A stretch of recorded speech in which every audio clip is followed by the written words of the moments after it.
সুপ্রিয় শিক্ষার্থী, তোমরা কেমন আছো? আশা করি ভালো আছো।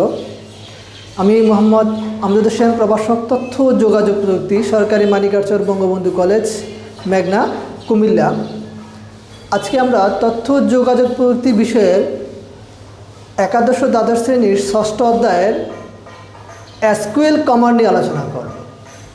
অর্থাৎ একটি ডাটাবেস কীভাবে তৈরি করা যায়, একটা ডাটাবেস থেকে কীভাবে রেকর্ড ইনসার্ট করা যায়, একটা রেকর্ড কীভাবে ডিলিট করা যায়, একটা ফিল্ড কীভাবে সংযুক্ত করা যায়, একটা ফিল্ড কীভাবে ডিলিট করা যায়, একটা নতুন ডাটাবেস কীভাবে তৈরি করা যায়। অর্থাৎ একটি ডাটাবেস তৈরি করা থেকে শুরু করে ডাটাবেসের যাবতীয় কাজ নিয়ে আজকে আমরা আলোচনা করব।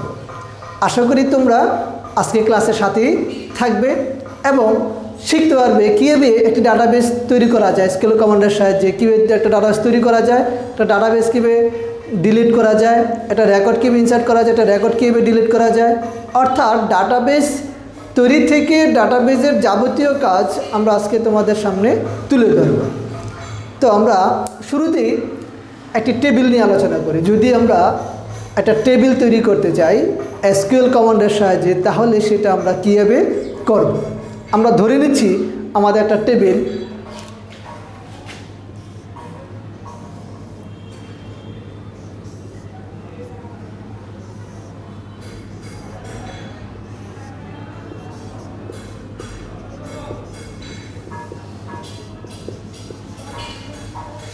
ধরে নিচ্ছি আমার এই ডাটাবেসের টেবিলটা হচ্ছে নেম, রুল, ফি। আমরা একটা টেবিলের নাম দিচ্ছি স্টুডেন্ট। এখন তোমাদেরকে যদি প্রশ্ন করা হয় যে আমরা এই ডাটাবেস টেবিলটি কীভাবে তৈরি করতে পারি, অর্থাৎ এসকিউএল কমান্ড ব্যবহার করে কীভাবে আমরা ডাটাবেসটা তৈরি করব, সেটি এখন আমরা দেখাবো। শুরুতেই আমরা এই ডাটাবেস তৈরি করার জন্য কিছু নিয়ম আছে। আমরা যেটা বলছি কি, SQL command structure query language. এই স্ট্রাকচার কোয়েরি ল্যাঙ্গুয়েজ ব্যবহার করে কীভাবে ডাটাবেস তৈরি করা যায় সেটি আমরা এখন দেখাচ্ছি।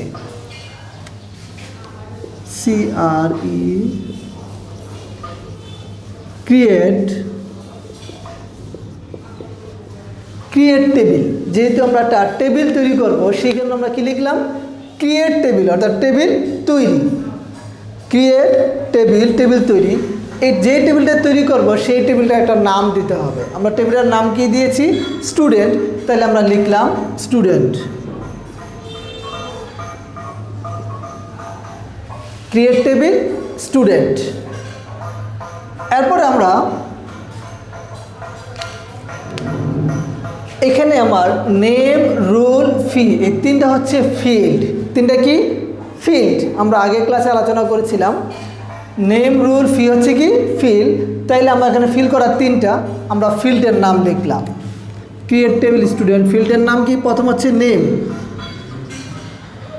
নেম হচ্ছে ফিল্ডের নাম। তারপর হচ্ছে এই ফিল্ডের ডাটা টাইপ।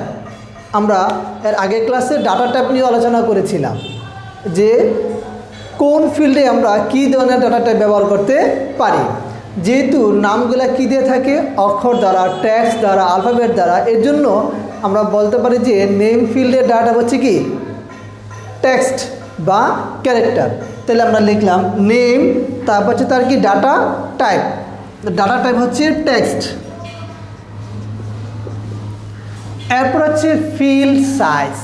কি ফিল্ড সাইজ, এখানে ফিল্ড সাইজ বলতে বোঝাচ্ছে যে আমি নামটা সর্বোচ্চ কত অক্ষরের লিখতে চাই। এটা হচ্ছে ইউজার ডিপেন্ডেন্ট, যে আমি এই গরমে যদি বলি যে সর্বোচ্চ 10টা অক্ষর লিখব, তাইলে যত বড় নামই হোক 10 অক্ষরের বেশি নিবে না। ঠিক এখানে এটি বলতেছে যে ফিল্ডের নেম, ডাটা টাইপ, তারপরে ফিল্ড সাইজ। ফিল্ড সাইজ মানে কি বলছি, যে আমি নামটা সর্বোচ্চ কত অক্ষরে লিখতে চাই। কারো নাম 3 অক্ষরের হইতে পারে, কারোর নাম 20 অক্ষরের হইতে পারে। এখন আমি সর্বোচ্চ কত অক্ষর সেটা যদি সীমাবদ্ধ করে দিই যে এর বেশি অক্ষর লেখা যাবে না। যদি আমরা মোবাইলে দেখি খেয়াল করি, অনেক সময় মোবাইলের নাম্বার সেভ করতে গেলে অনেক বড় যদি নাম হয় তাহলে সেটা কি নেয় না। অর্থাৎ ওইখানে সেট করে দেওয়া আছে যে এত অক্ষরের বেশি আর নেবে না। ঠিক সেম আমরা এখানে যদি আইডেন্টিফাই করে দিই, বলে দিই যে আমার এই ফিল্ডের সাইজ হচ্ছে এত অক্ষর, তাহলে এর বেশি সেটা নেবে না। আমরা বলে দিচ্ছি এখানে আমার ফিল্ড সাইজ হচ্ছে 30। নাম্বার 2 কি রুল, আমরা লিখলাম রুল। রুল ফিল্ডের ডাটা টাইপ কি? রুল ফিল্ডের ডাটা টাইপ হচ্ছে কি নাম্বার। কেন?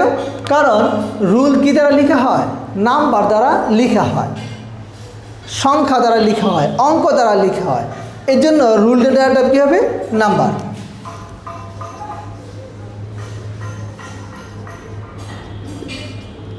তাহলে এখন প্রশ্ন হচ্ছে, তাহলে এই ফিল্ডের সাইজ কত? তাহলে আমরা রুল আসলে কত অক্ষর দ্বারা লিখি? যদি আমরা বোর্ড চিন্তা করি, বিভিন্ন বোর্ডের চিন্তা করি, তাহলে বোর্ডের মধ্যে রুল থাকে 6 অক্ষরের। কত অক্ষরের? 6 অক্ষরের রুল থাকে। তাহলে আমরা ধরে নিচ্ছি যে আমার এই ফিল্ডের সাইজ হচ্ছে 6। এখন অনেকে বলতে পারে এখানে 30, এখানে 6 কেন? আসলে রুল নাম্বার কখনো 30 অক্ষরের 20 অক্ষরের হতে পারে না। রুল সর্বোচ্চ কত? 6 অক্ষরের। এরপর হচ্ছে ফি। ফি ফিল্ডের ডাটা টাইপ কি? আমরা আগের ক্লাসে আলোচনা করেছিলাম ফি মানে কি বোঝাচ্ছে। আসলে এখানে ফি মানে বোঝাচ্ছে তার বেতন, পরীক্ষার ফি, এক্সাম ফি, অর্থাৎ পরীক্ষার বেতন বা এক্সামের বেতন। এখন এখানে যেহেতু কি ফি দ্বারা অর্থ বোঝানো হচ্ছে, টাকা বোঝানো হচ্ছে, তাহলে ফি ফিল্ডের ডাটা টাইপ কী হবে? কারেন্সি। আজকের এই ক্লাসটা যদি কেউ বুঝতে চাও তাহলে তোমাকে অবশ্যই এর আগের ক্লাসটা দেখে আসতে হবে, ডাটা টাইপ ক্লাসটা দেখতে হবে। ডাটা টাইপ ক্লাস যদি তুমি না দেখো তাহলে আজকের ক্লাস কিন্তু বুঝতে পারবা না। আজকের ক্লাস তোমাকে বোঝানোর জন্য অবশ্যই ডাটা টাইপটা আগে শিখে আসতে হবে। তাহলে আমরা ফি ফিল্ডের ডাটা হচ্ছে কারেন্সি।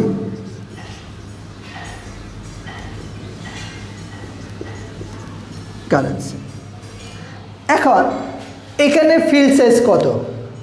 অর্থাৎ আমি যে টাকা লিখব সেই টাকাটা সর্বোচ্চ কত অক্ষরের হতে পারে?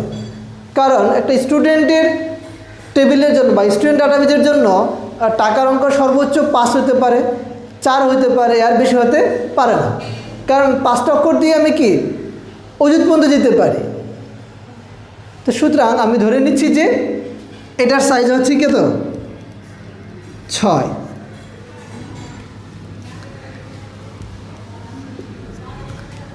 এই হচ্ছে আমার ডাটাবেস তৈরি, টেবিল। আমরা যে এই যে টেবিলটা তৈরি করার জন্য বলেছিলাম, এই টেবিল তৈরি করার এই এসকিউএল কমান্ড হচ্ছে এতটুকু। পরীক্ষায় প্রায় আসে, একটা টেবিল দেওয়া থাকে, প্রশ্নে বলা হয় যে উদ্দীপকের টেবিলটি তৈরি করার জন্য এসকিউএল কমান্ড লেখো। এই টেবিলটা তৈরি করার জন্য আমার এসকিউএল কমান্ড আছে। এটার জন্য কত মার্ক থাকে? এটার জন্য মার্ক থাকে 3 অথবা 4। অনেকে বলতে পারে স্যার এতটুকুর জন্য? হ্যাঁ, এতটুকুর জন্য। এটা যদি টেবিল দেওয়া থাকে, এই টেবিলে যদি কি করা হয়, টেবিলের জন্য যদি এসকিউএল কমান্ড তৈরি করতে বলা হয় বা টেবিলটি তৈরি করতে বলা হয় এসকিউএল কমান্ডের সাহায্যে, তাহলে এতটুকু আনসারই আমার জন্য যথেষ্ট, 3 বা 4 মার্কের জন্য। আশা করি তোমরা এতটুকু বুঝতে পারছো যে একটি ডাটাবেস টেবিল আমরা কীভাবে তৈরি করতে পারি। আমি আবার বলছি, ক্রিয়েট মানে কি করা? তৈরি করো। টেবিল, টেবিল তৈরি করো। টেবিলের নাম, টেবিলের নাম, টেবিলের নাম তুমি যে কোনো কিছু দিতে পারো। সেটা হইতে পারে স্টুডেন্ট টেবিল, হইতে পারে স্টুডেন্ট ইনফরমেশন টেবিল, হইতে পারে স্যালারি টেবিল, হইতে পারে পেমেন্ট টেবিল, হইতে পারে প্রোডাক্ট টেবিল, যে কোনো টেবিলের নাম হইতে পারে। অর্থাৎ তুমি যে ধরনের টেবিল তৈরি করবা সেই টেবিলের নাম, ক্রিয়েট টেবিল, টেবিলের নাম। এরপর হচ্ছে গিয়ে ব্রিকেট ওপেন করলাম। এখানে যে টেবিলের মধ্যে তোমার যে ফিল্ডগুলো থাকবে, আমি এখানে ইউজ করছি নেম। এখানে নেম নয় ফাদার্স নেম হইতে পারে, মাদার্স নেম হইতে পারে, আইডি হইতে পারে, এখানে বিভিন্ন কিছু থাকতে পারে। অর্থাৎ তুমি যে টেবিল তৈরি করবা ওই টেবিলের ফিল্ডের মধ্যে যা থাকবে তুমি তাই লিখবা। এখানে ফিল্ডের নাম লিখবা, লেখার পরে ওই ফিল্ডের মধ্যে ডাটা টাইপটা কি, আমরা যে ফিল্ডে ব্যবহার করব বা তুমি যে ফিল্ডে ব্যবহার করবে সেই ফিল্ডের ডাটা টাইপ কি, সে ডাটা টাইপ লিখবা।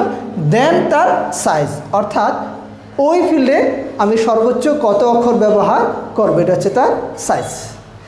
এই হচ্ছে আমাদের এসকিউএল কমান্ডের সাহায্যে ডাটাবেজ তৈরি বা টেবিল তৈরি। এখন আমরা তোমাদের দেখাবো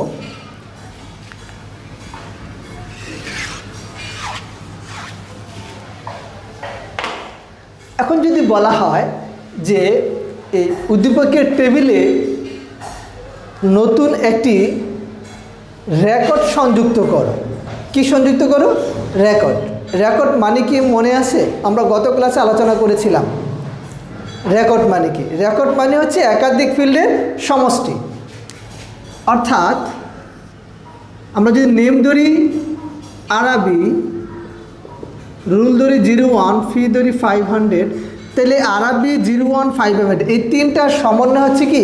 রেকর্ড। যদি পরীক্ষায় এরকম বলা থাকে বা বলা হয় যে উদ্দীপকের টেবিলে একটি রেকর্ড সংযোগ করার জন্য কি করো? এসকিউএল কমান্ড লিখো। তাইলে সেই ক্ষেত্রে আমরা কীভাবে কাজটা করব এটি এখন আমরা আলোচনা করব।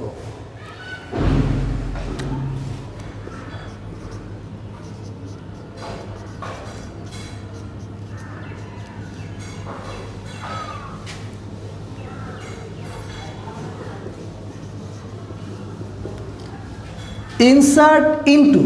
Insert into. ইনসার্ট মানে কি করো? প্রবেশ করো। ইনটু মানে কোথায়? মধ্যে। স্টুডেন্ট অর্থাৎ স্টুডেন্ট টেবিলের মধ্যে প্রবেশ করাও।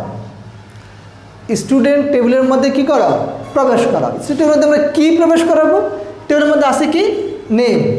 আমরা লিখলাম এখানে নেম, রোল, ফি। আমার স্টুডেন্ট টেবিলের মধ্যে কি কি আছে দেখো। Insert into. ইনসার্ট মানে প্রবেশ করাও, ইনটু মধ্যে স্টুডেন্ট অর্থাৎ স্টুডেন্ট টেবিলের মধ্যে প্রবেশ করাও। কী প্রবেশ করাবো? নাম, রোল, ফি। লিখলাম নেম, রোল, ফি। ভ্যালুস।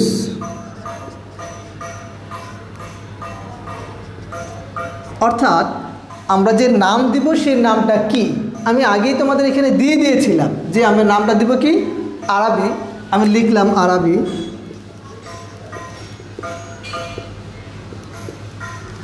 রুল কি? রুল আছে কি? 01, লিখলাম 01। ফি কত? 500, লিখলাম 500।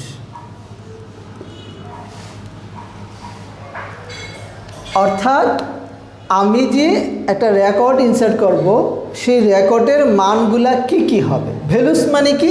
মান। মান কি? এখানে আরবি নয় যে কোনো নাম হতে পারে। যদি উদ্দীপককে বলে দেয় যে কি একটি রেকর্ড ইনসার্ট করো যা নাম হবে কি? নাম হবে এক্স, রুল হবে 001 আর ফি হবে 5000।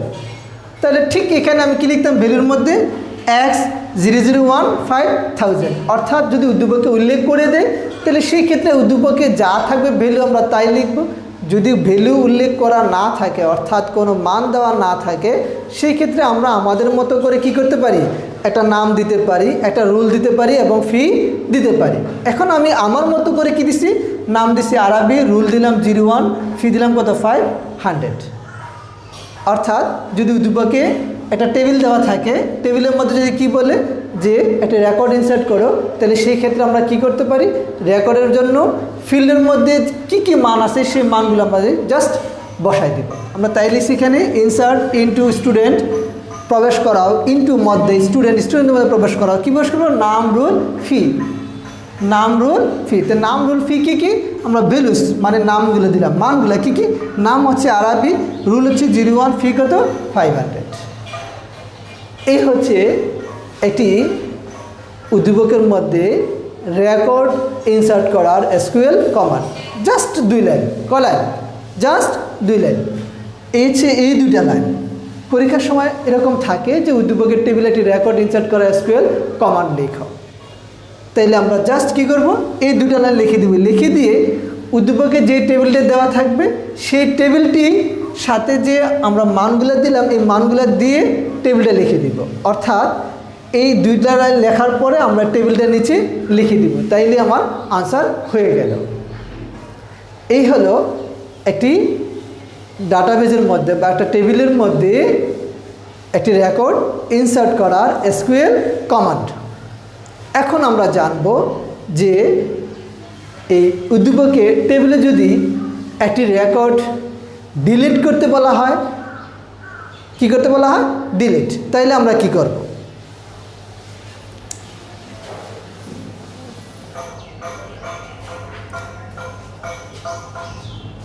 এটা হলো আমার একটি রেকর্ড ইনসার্ট।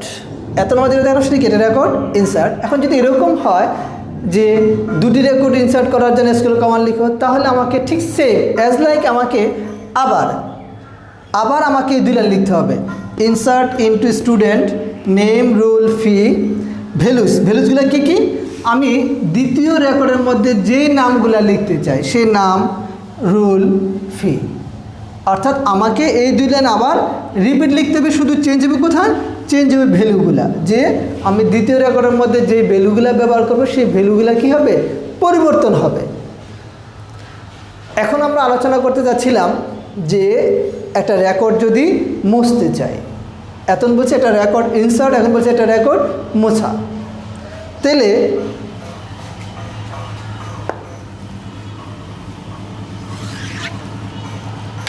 এটা দুই রকম হতে পারে। যদি বলা হয় যে এরকম যে উদ্দীপকের টেবিলে সবগুলো রেকর্ড মোছার জন্য একটা এসকিউএল কমান্ড লিখো, তাইলে হবে একটা। আর যদি বলে উদ্দীপকের টেবিলের রুল 2 রেকর্ডটি মোছার জন্য, রুল 2 রেকর্ডটি মোছার জন্য, অথবা রনি নামের রেকর্ডটি মোছার জন্য, অথবা বলতে পারে যে আরবি নামের রেকর্ডটি মোছার জন্য এসকিউএল কমান্ড, এরকম হতে পারে। অর্থাৎ উদ্দীপকের টেবিলে যদি এরকম বলা হয় যে কি করো, উদ্দীপকের টেবিল থেকে একটি রেকর্ড মুছে ফেলো অথবা সবগুলো রেকর্ড মুছে ফেলো, তাহলে দুই রকম। আমরা আগে জানবো যে উদ্দীপকের টেবিলে যদি সমস্ত রেকর্ডগুলো মুছতে চাই, তাহলে সেই ক্ষেত্রে আমরা কি লিখব?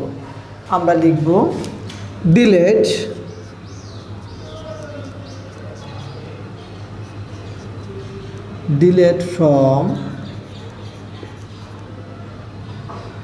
delete from টেবিলের নাম কি?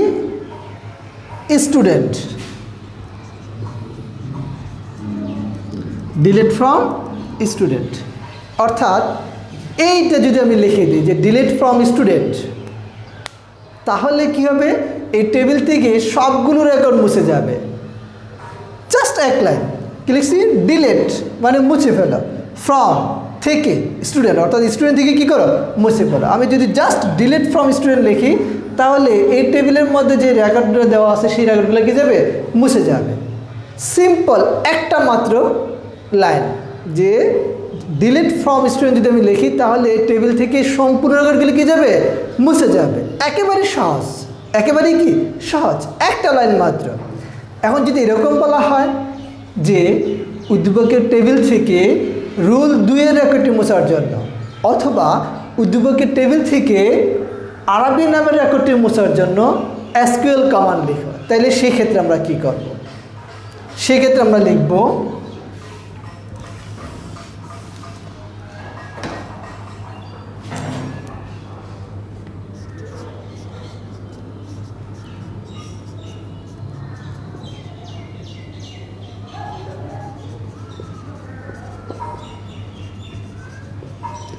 Delete from student.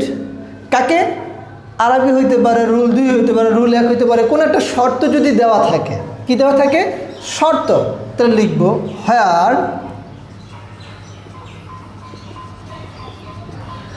কি নামে। এখন যদি আমরা রুল 2 বলি, অথবা রুল 1 বলি, অথবা আরবি বলি, তাহলে লিখি হোয়ার রুল ইকুয়াল 02। অর্থাৎ রুল 2 নামের রেকর্ডটি মোছার জন্য কি করে? SQL command. অর্থাৎ এখানে বলতেছে delete from student, student table থেকে ডিলিট করো, হোয়ার যার অথবা যেখানে রুল ইকুয়াল কত? 2, অর্থাৎ যার রুল 2 তাকে কি করো? টেবিল থেকে মুছে ফেলো। একেবারে সহজ। আমার মনে হয় কথাটা বুঝতে পারছো যে কি? একটু বাংলা যদি খেয়াল করি, ডিলিট ফ্রম স্টুডেন্ট অর্থাৎ স্টুডেন্ট টেবিল থেকে কি করো? ডিলিট করো। হোয়ার যার অথবা যেখানে রুল ইকুয়াল টু 2, অর্থাৎ যার রুল 2। যদি রুল 2 নামে বলতো যে আরবি নামের, তাহলে লিখতাম নেম ইকুয়াল আরবি, অর্থাৎ তার ফিল্ডের নাম। যদি এখানে বলছি কি রুল 2, তাহলে আমরা দেখো লিখছি রুল ইকুয়াল টু। যদি বলতো আরবি নামের, আরবি নেম, তাহলে লিখলাম নেম ইকুয়াল আরবি। অর্থাৎ ফিল্ডের নাম তারপরে ভ্যালু, ফিল্ডের নাম তারপরে কি ভ্যালু। যদি এরকম বলতে হয় যে 500 লেখা রেকর্ডটি মোছার জন্য, তাহলে আমরা এখানে কি লিখতাম, 500 রেকর্ডের নামটা কি ফি, তাহলে লিখতাম ফি ইকুয়াল 500। আবার খেয়াল করে কি বলছি, যদি বলতো যে কি 500 লেখা রেকর্ডটি মোছার জন্য, তাহলে 500 রেকর্ডের নাম কি ফি, তাহলে লিখতাম ফি ইকুয়াল 500। ছোট্ট একটা কমান্ড, অনলি 2 লাইন্স। আশা করি তোমরা এতটুকু বুঝতে পারছো। এখন আমরা দেখাবো একটা টেবিল থেকে ডেটা পুনরুদ্ধার, একটা টেবিল থেকে ডেটা পুনরুদ্ধার।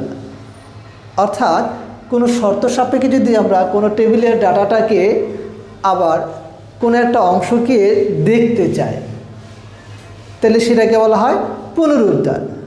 তাহলে একটা টেবিল থেকে আমরা কীভাবে ডাটা পুনরুদ্ধার করে আলাদা করে দেখতে পারি সেটি আমরা এখন তোমাদেরকে দেখাবো।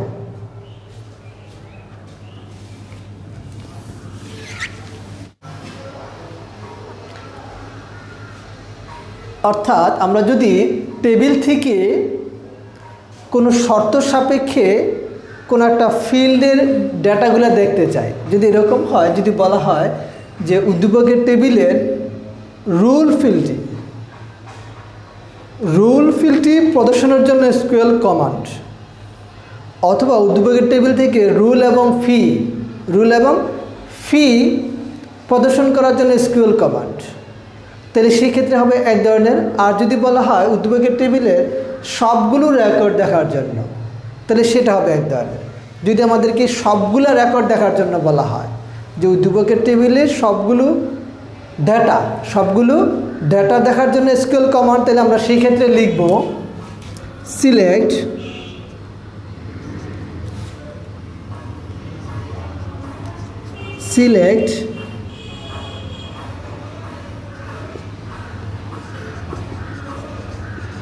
From student. কি লিখছি আমরা, সিলেক্ট, অর্থাৎ আমি যাদেরকে প্রদর্শন করতে চাই তাদেরকে সিলেক্ট করো, নির্ধারণ করো। লিখছি সিলেক্ট মানে নির্ধারণ করলাম, বাছাই করলাম। যেহেতু এখানে আমার সবগুলো ডাটা, এর জন্য আমরা এখানে স্টার চিহ্ন ব্যবহার করেছি। ফ্রম কোথা থেকে, স্টুডেন্ট। অর্থাৎ আমি যদি সবগুলো ফিল্ডের নাম লিখে দিই সেখানে তাও হবে যে সিলেক্ট নেম রোল ফি, সেটা হবে। তাহলে বলছি সিলেক্ট ফ্রম স্টুডেন্ট, অর্থাৎ স্টুডেন্ট টেবিল থেকে সবগুলো ডাটা কী করো, প্রদর্শন করো। তাহলে এই কমান্ড দিয়ে আমরা কী করতে পারবো, একটা টেবিলের সবগুলো ডাটাকে কী করতে পারবো, প্রদর্শন করতে পারবো। তাই আমরা লিখছি যে সিলেক্ট ফ্রম স্টুডেন্ট, অর্থাৎ স্টুডেন্ট টেবিল থেকে কী করো, প্রদর্শন করো। কী প্রদর্শন করো, সবগুলো ডাটা। আর এখন যদি আমরা বলি যে নির্দিষ্ট শর্ত সাপেক্ষে বা কিছু ডাটা, যে উদ্দীপকের টেবিলের রুল এবং ফি, অথবা নেম এবং রুল, অথবা শুধু ফি, যদি আমরা এরকম কোনো শর্ত সাপেক্ষে কোনো রেকর্ডকে যদি পুনরুদ্ধার করতে চাই, দেখতে চাই আলাদা করে, তাহলে সেই ক্ষেত্রে আমরা কি কমান্ড ব্যবহার করতে পারি। সেই ক্ষেত্রে আমার কমান্ডটা হবে এরকম। কাকে দেখতে চাই, আমরা এখন দেখতে চাই রুল আর ফি, তাহলে লিখলাম select rule fee from student. Select rule fee from কোথায়, স্টুডেন্ট। অর্থাৎ স্টুডেন্ট টেবিল থেকে কি করো, নেম এবং রুল কি করো, সিলেক্ট করো, নির্ধারণ করো। তাইলে এখন আমার এই টেবিল থেকে নাম এবং রুলটা আলাদা দেখাবে, আনসারটা এরকম দেখাবে।